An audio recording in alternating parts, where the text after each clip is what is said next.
man maa ngi tudd Ndeye Ciss maa ngi jóge ci commune nu Kër Moussa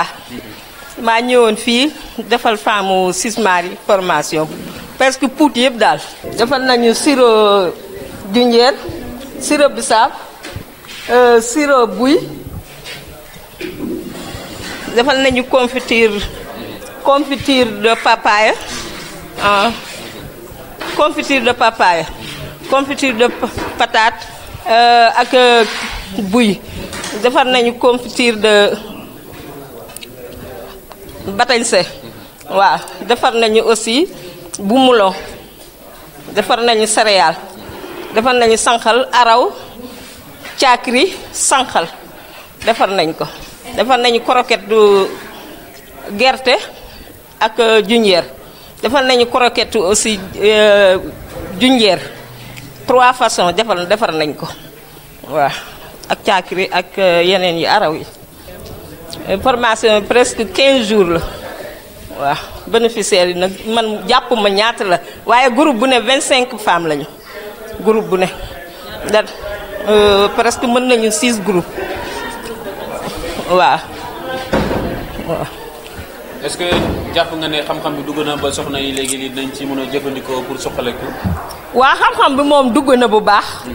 waaw xam-xam bi moom dugg na bu baax ndax femmes yi presque ñoom bi man ku mel ne man bu ma ñëwee dama ànd ak mati waaw ñun ñoo formé femmes yi li ci ëpp man damay toog waaye femmes yi jàmbaar lañu formation bu moom dugg na bu baax ndax yenn saay sax dafay am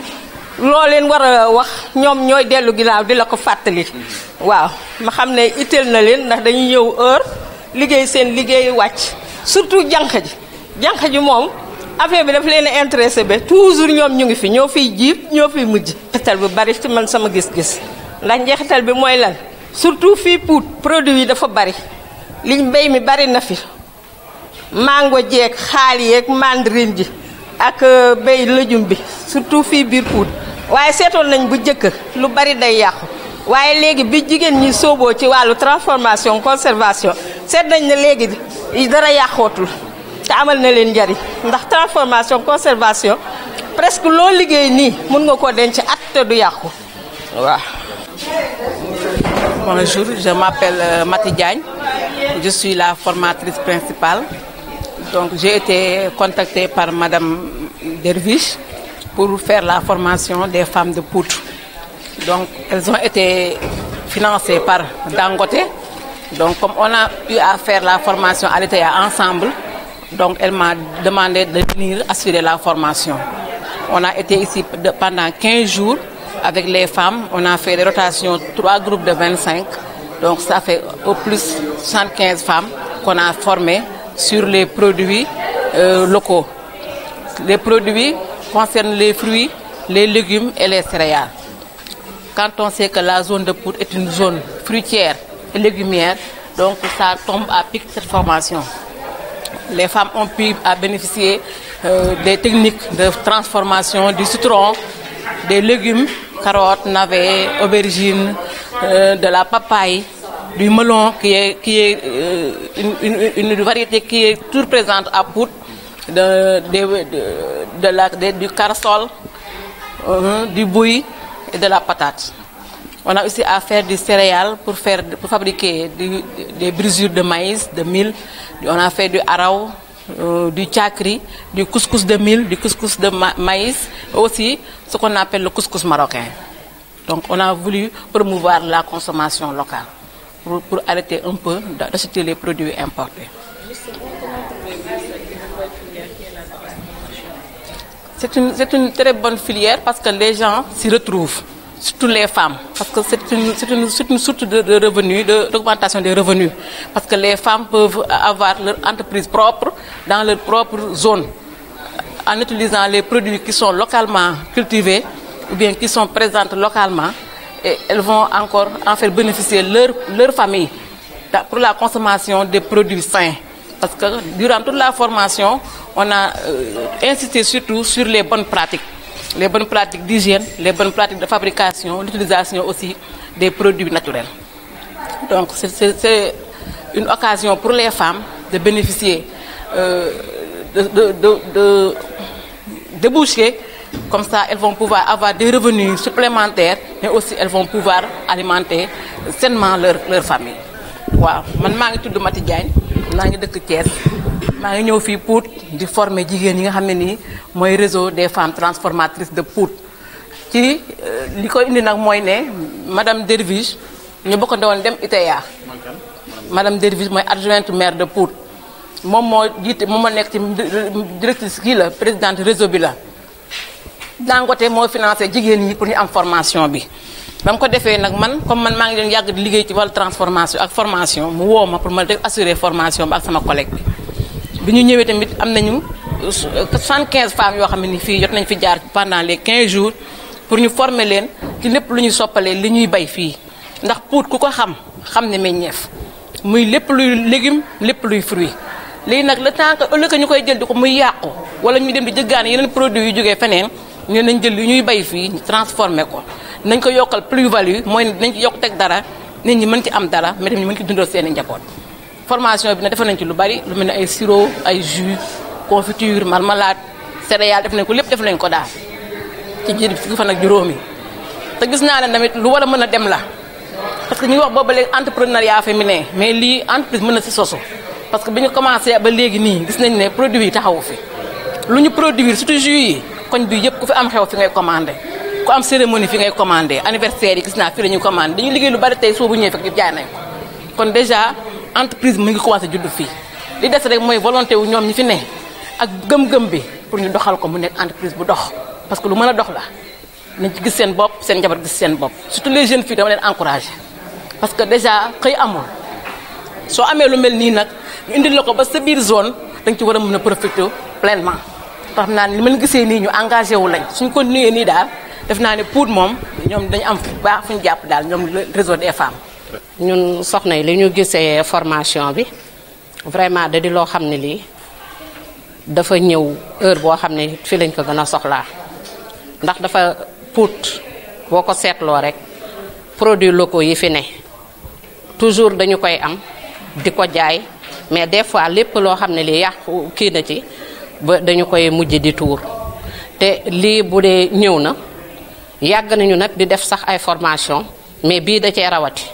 parce que lépp loo xam ne lii ni ñu ko war a conserver ak ni ñu ko war a defare yëpp won nañ ñu ko xam ne nag njàngu mag dafay metti ndax des fois dañuy bàyyi fii dem wëri leneen mais fii moom am nañ ci yaakaar bu baax tey jii comme centre bi niñ taxawee nii suñu lii nga xam ne ñu ngi koy liggéey te ñëpp gis ci seen bopp ndax li ñuy liggéey dañuy fexe ba di ko jaayaat ci suñu biir te am nañu ñoo xam ne comme ni ko formatrice bi waxee léegi depuis bi ñu commencé ba léegi produit bi toogul nit ñaa ngi koy soxla di ko def di jënd di yóbbu ci seen kër yi liggéey bi jaar na ci yoon puisque nekk na ambiance bi ñëpp ànd nañu te liggéey bi kenn xeebul sa morom def nañ ko njàngu mag ku nekk yaa ngi ciy gis sa bopp ndax tey boo amee sa produit nga indi boo amee sa matière première nga indi ko ci centre bi da ngay defar soo defaree nga yóbbu jaay loolu rek déjà yow yaa ngi commencé di amal sa bopp loo xam ne lii di nga ko mën a suturloo. ñu ngi remercier tamit madame le maire ak monsieur le maire ak société bi Dangote Ciment ñoom ñoo ñu offrir am formation bi ba ñu mën koo def di remercier madame le maire tamit ma jigéen Derviche moom moo ñu jël récupérer ñun jeunes yi indi ñu fii ñu def formation bi ak formatrice yi ñoo ñu jàngal ba nga xam ne dinañu mën a ëllëg bu ñu joxoon entreprise sax dinañ ko mën a tenir accompagner ñeneen ñi jàngal suñu yeneen moroom yi nga xam ne jotuñu woon def formation bi waaw jot nañ si def nag produit yu bari defar nañ même batañsañ bi sax defar nañ si marmelade defar nañ confiture papaye defar nañ si yëpp jus yëpp defar nañ ko ñu ngi remercier ñëpp di remercier tamit waa Dangote Ciment. ñuy wax nag Dangote jigéenu Pout ñoo ngi ci seen ginnaaw tey ñoo ngi ci seen ginnaaw ëllëg jàppante nañoo ak yéen te duñ leen bàyyi ndax ni ko tonton Petit Fall waxee rek ay entreprise yu bari ñu ngi fii ci dëkk bi jiitu fi Dangote fuuf te gestuwuñu suñu yaay yu fi nekkoon kon ñun tey jii doom yi bu ñu amee chance daje ak Dangote mu xool ne tey jii dafay jàppale jigéenu Pout kon nañ leen takk suñu digg ba nga xamante ne si ñoom duñu am benn déception nañ leen góorgóorlu liggéey jàpp ba mu dëgër wasalaam. asalaamaaleykum mbooloo mi maa ngi nuyu ñi fi teew ñëpp di jiital ci nuyoo bi imam yi di ci teg délégué de quartier yi di ci teg monsieur le maire ak chef de service bi kii ci teew di madame Dieng di ci teg notable yi di ci teg conseil municipal yi fi teew ak jigéen ñu ñaawul ñi toog jigéen ñu brave ñi toog balaa may wax nag damay jiital ci sama kàddu madame la maire mi nga xam ne moo assisté lii yëpp mënoon nañ ko koo jox mu defee neneen wala mu taxawee neneen ndax nit ki kanam rek la am nit ki jëf rek la am mais boo amee jëf ju rafet ak kanam gu rafet ba nit ñi mën a ñëw ànd seeg yow sa jëf rek la ndax jigéen ñii toog mag a ngi ci xale ngi ci njagamaara ngi ci te ñoom ñépp dëkk ba sori na centre bi sori na ak dëkk ba mais pas-pas moo tax ñu ñëw assister formation bi ba mu jeex chaque jour que jëfee li nga xam ne mooy li avantage yu dëkk bi bu ci monsieur le maire doxee yaa ngi cay bay sawaar ndax monsieur le maire tamit bàyyiwul jigéen ñi benn yoon lépp lu jigéen soxla mu nga cay taxaw waaye mënoon na koo def yow mi jigéen nga nasaxal ko waaye danga koo yokk maa ngi leen di sant yéen ñépp di leen gërëm te xam ne diplôme yi ngeen am du sens dafay mérite may wax ne bravo Dangote ndax Dangote xaarul ba RSE bi taxaw mu jëf ci Dangote dafa ñëw taxaw rek commencé di jëf ci social di jëf ci paasi màkk gis nga dara ëppul paasi màkk boo defoon leneen lu dul paasi màkk rek doy na sëkk ndax koo jël waajuram yóbbu ko màkk deseloo ko dara ñu ne deeta waaye ngay dox ci li nga xam ne moo am importance ci àdduna muy ci muy ci éducation di ci santé loolu dara ëpp ko ci àdduna te yéen a ngi ci éducation yéen a ngi ci santé bàyyiwu leen dëkk bi benn yoon lii nga xam ne moom ngeen ñu jox muy formation nit ki balaa nga koy jàppale formé ko ba pare na xam lan lay teg tànkam te dima may toujours nag ndawal may ma ni may nappee moo ko gën ndax ñii nga xam ne am nañuy diplôme ku leen jox ñu dem ku leen joxul ñu dem ndax ku ci am solo boo xëyee lii nga xam ne moom lañ la jàngal heure boo xëyee kat mën nga ci dox sa dépense kon gàcce ngaalaamaa yéen dañuy ñaan nag lii nga xam ne moom la ñu bëgg ñu yokk ko tey utal ngeen ñu loo xam ne formé ngeen ñu mais jigéen ñii toog du benn yoon bi leen leen formé nañ leen formé ti leen mais formation yi da dul woon am suivi waaye yeneen suñu ginnaaw nag fu nu tegg ngeen teg ndax suivi lay am ndax da ngay ñu wax foo leen toll ñoo ngi seen ginnaaw léegi madame Mbaye prouvé na ko li ci des mooy ñoo ngi ñaan fii nga xam ne dañ koo loué tey muy centre bi dañoo bëgg a ëllëg ñu am suñu unité de formation boo xam ne jigéen ñëpp bu ñu jógee foofu la ñuy bàyyi seen waar unité de formation bi yàkkam soxla nañ ko waaye loolu ñuy ñaan tamit day fekk ñu ñaanal leen seen chiffre d'affaires yokku ndax bu yokkoo rek ñu yokk maa ngi leen di sant di leen gërëm wasalaam. Monsieur Mbaye de Dangote moom mooy responsable financier wu Dangote may nuyu madame Mbaye Pout a ngi lay nuyu les femmes de Pout ñu ngi lay nuyu di la sant les imams de Pout ñu ngi lay nuyu di la sant les délégués de quartier ñu ngi lay nuyu di la sant les femmes de Pout les jeunes ñu ngi lay nuyu di la sant le maire de Pout mi ngi lay nuyu di la sant ndax mi ngi toog sa wet ndax ki ko jàppale njabootam kooku jàppale nga ko may nuyu nag monsieur Pierre Sène defe naa ne képp ku toog fii xool Pierre Sène xool monsieur Guèye di nga xam lu tax ma koy tuddee monsieur mon mari c'est ça moo tax fu ma ñëw fekk ko fi à Dangote la première fois bi ma gis je vais vous raconter une histoire la première fois bi ma ko fekkee Dangote dama doon yëndu naa monsieur Guèye lu muy def fii j'étais avec mon oncle tonton Ka et depuis ce jour ça fait des années maak moom dañoo lié amitié bu sincère bu dëgg yàlla nañu yàlla lafal cet te jàppale ñu ci ànd bi madame Mbaye mi may présenté te c'est une sœur à moi Dangote boole nañu waaye yàlla yogal na mu dem ba nekk sœur kon je la considère comme telle mu am sensibilité pour la population muy jigéen may jigéen ma je me bats pour la commune de Pout elle se bat pour la prospérité de Dangote defe naa ne ñaar ñooñu faw ñu daje moo tax amitié boobu faw mu am madame Mbaye merci. ci cadre RSE bi dañoo teg benn plateforme boo xam ne dafa yaatu ñuy laaj maire commune impacté yépp ñuy joxe seen projet prioritaire bi ñu ñëwee comme yàlla dogal na ne ba may ànd ak monsieur le maire moom mooy maire bu góor may maire bu jigéen man fu ma dem duma fàtte jigéen on a eu maak maire discuter bi ñu tegee dañoo génne maternité pour Pout ak une formation pour les femmes formation bi nag boo gisee dañ ko gëm diñ ko gëm moo di ñun dañoo nekk ci zone agricole ñuy gis ne à chaque fois les fruits pourrissent ci route nationale bi marché bi mënul absorber lépp les fruits frais mënu ko léegi on s'est dit que ne pourquoi pas ne pas se lancer dans la transformation de ces fruits apporter de la valeur ajoutée à ces fruits à ces produits léegi loolu moo ñu dugaloon ci formation moi je suis formatrice en agroalimentaire en plus ci samay casquette boo leen gisee tey jii solo ma casquette madame la maire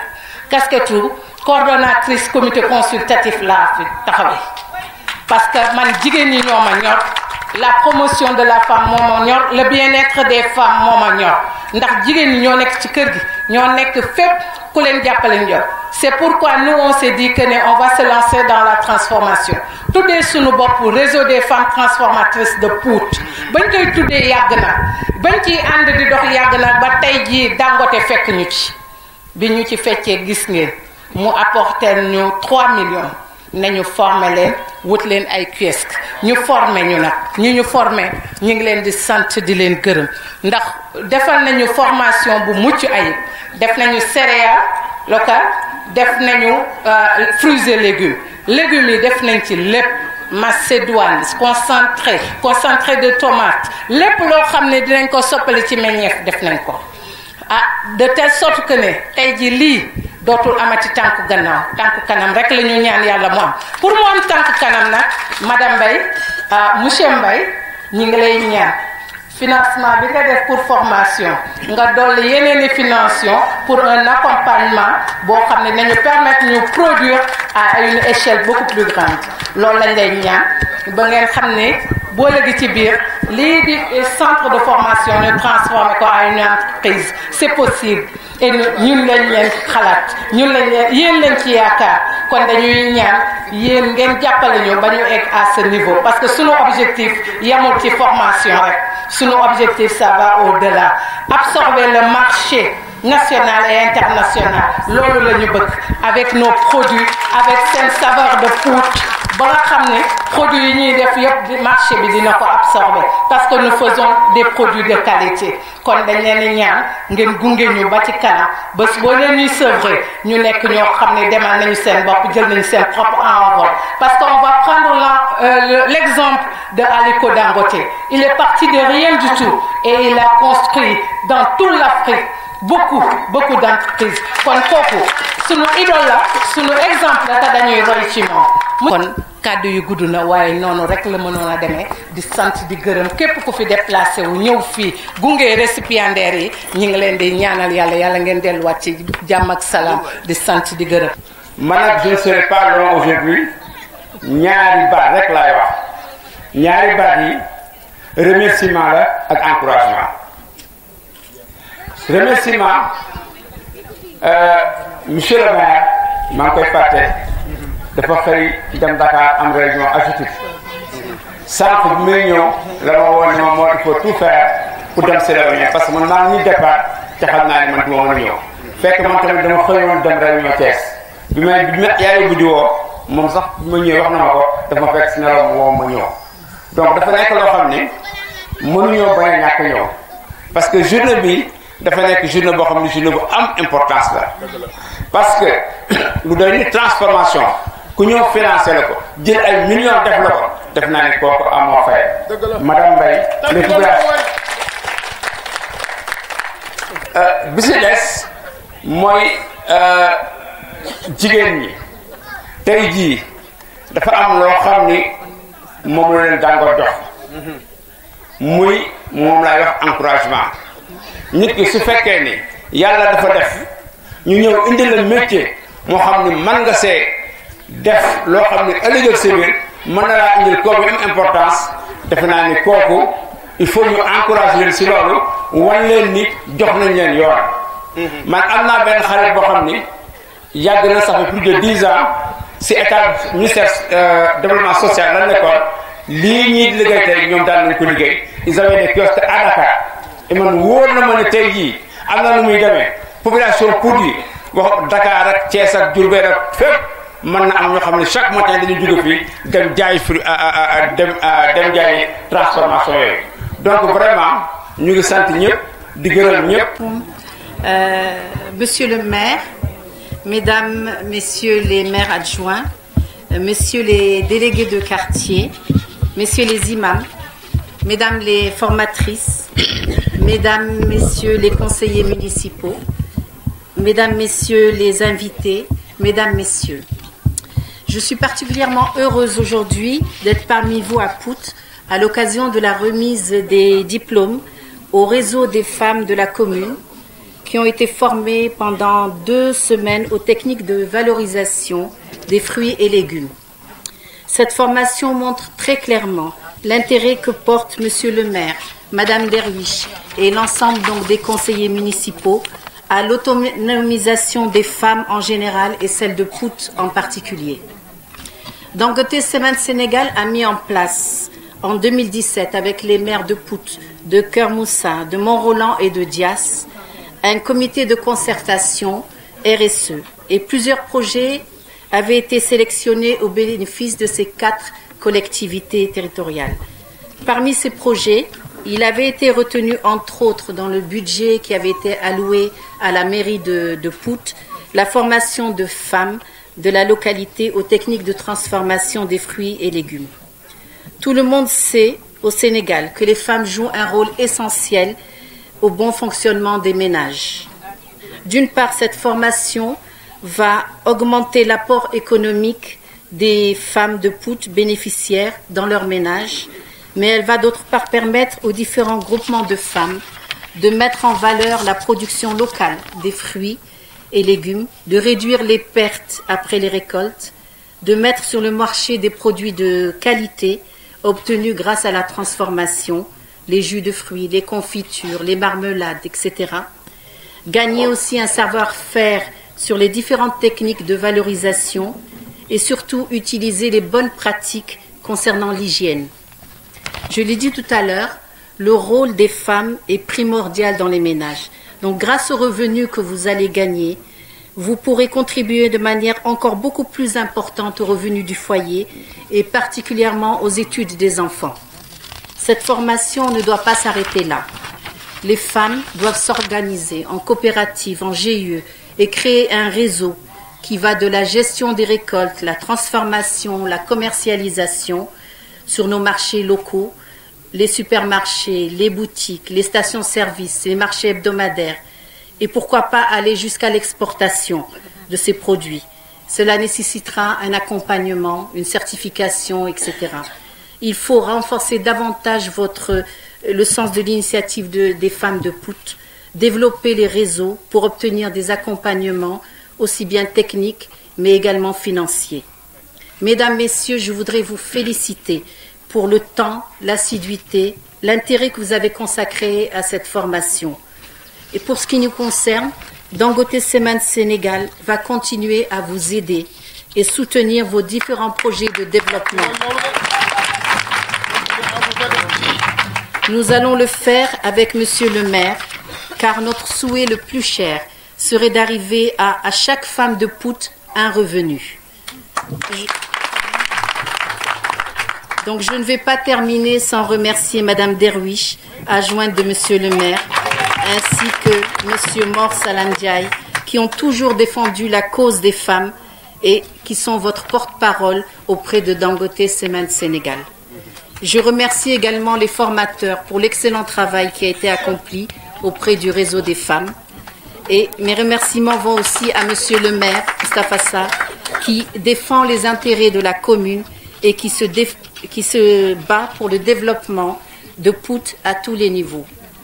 Il me reste, mesdames, messieurs, à vous former des vœux de réussite pour les femmes de Pout. Et je voudrais, par anticipation, vous présenter mes meilleurs vœux pour la nouvelle année 2019. Je vous remercie. Vraiment, yéen a tax jigéen ñi vraiment kenn mënu leen fay muy ci foyer bi muy fépp développement mënul am sans jigéen ñi mënul ne man loolu laa gëm parce que jigéen fu mu munti nekk muy ci foyer muy ci entreprise fu mu munti nekk man loolu am naa expérience bu ma def ci école bi parce que je donnais des cours dans une école de la place mais lu ma remarqué mooy dama daan xas xale yu góor yi parce que dama leen ne sur 10 premiers toujours 8 jigéen mooy am 2 ju ci topp ñu nekk góor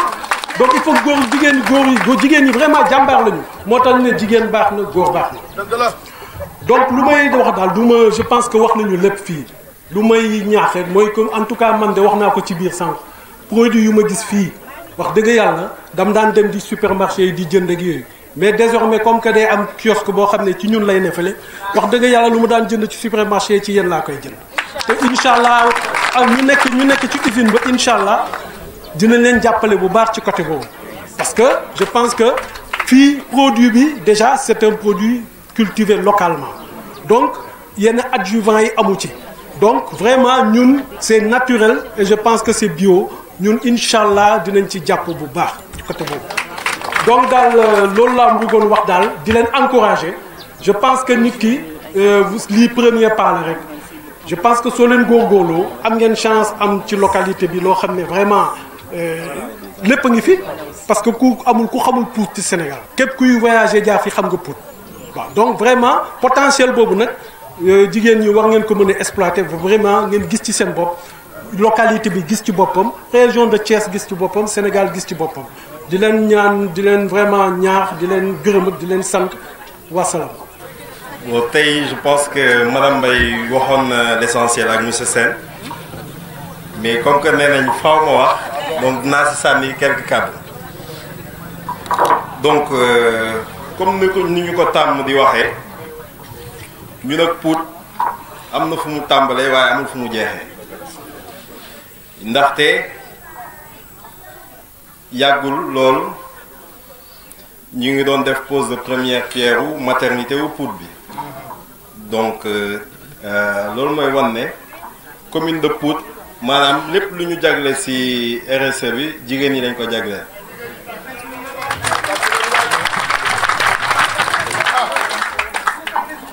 ndaxte ku wax maternité wax jigéen ak jur ak nu mu metteeg loolu yëpp donc ñun ñu ngi leen di bàyyi xel te loolu yëpp li ko waral mooy monsieur le maire ak madame Derviche daanaka comme ni ma ko tàmm di waxee saa yu ñu ñëwee foofu waxu femme Pout yi la ñuy wax femme Pout yi les femmes de Pout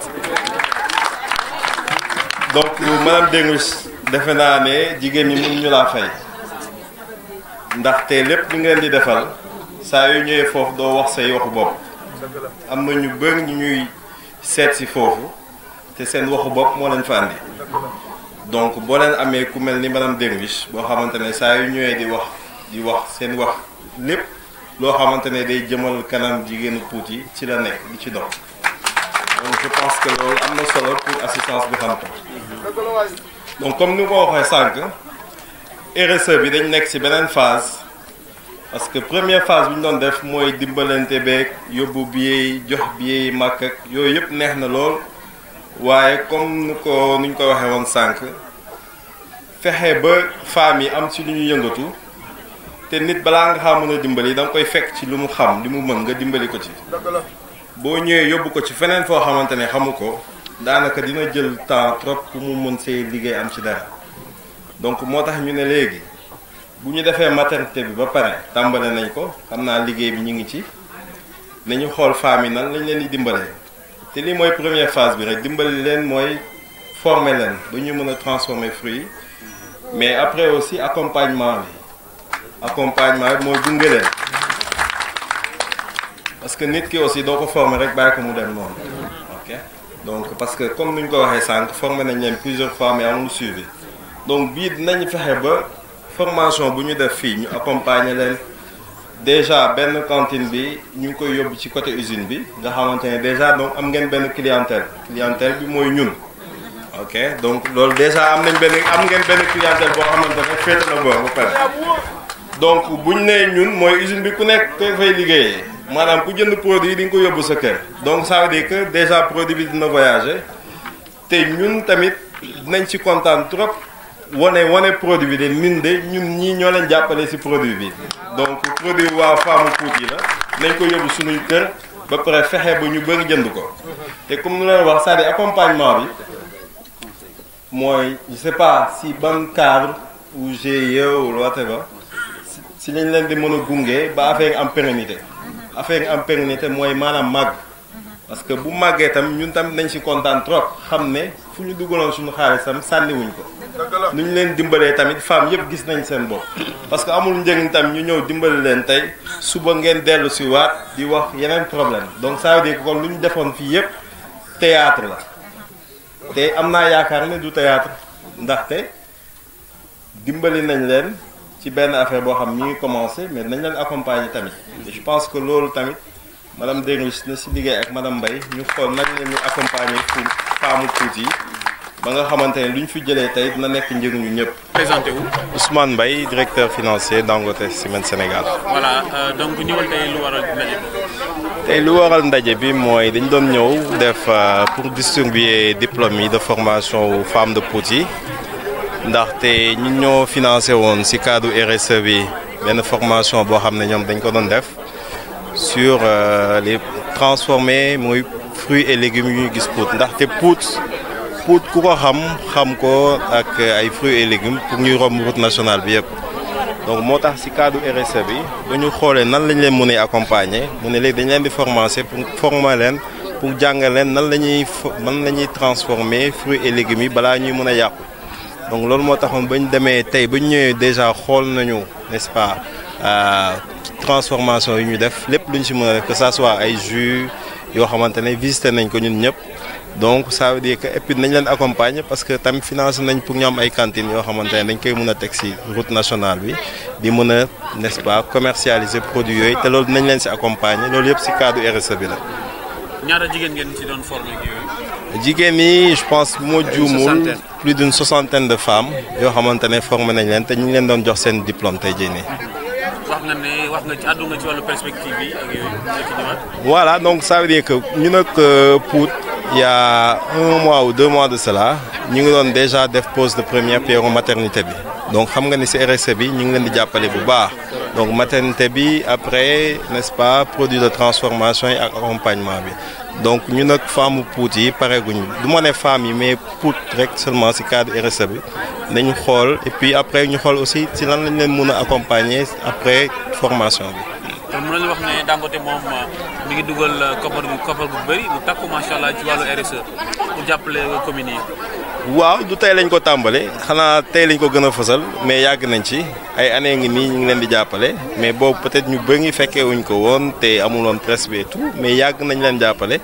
mais donc dañ nekk juste deuxième phase bi parce que première phase bi yeneen façon jàppale la mais maintenant léegi c'est pour. tabaxal leen ay infrastructures yoo xamante ne ñëpp nañ ci mën a gis seen bopp ba pay accompagner leen ci développement bi donc loolu mooy deuxième phase RSE bi ci lañ nekk ni actuellement. at bu nekk ñaata millions ngeen dugal ci commune yi. waaw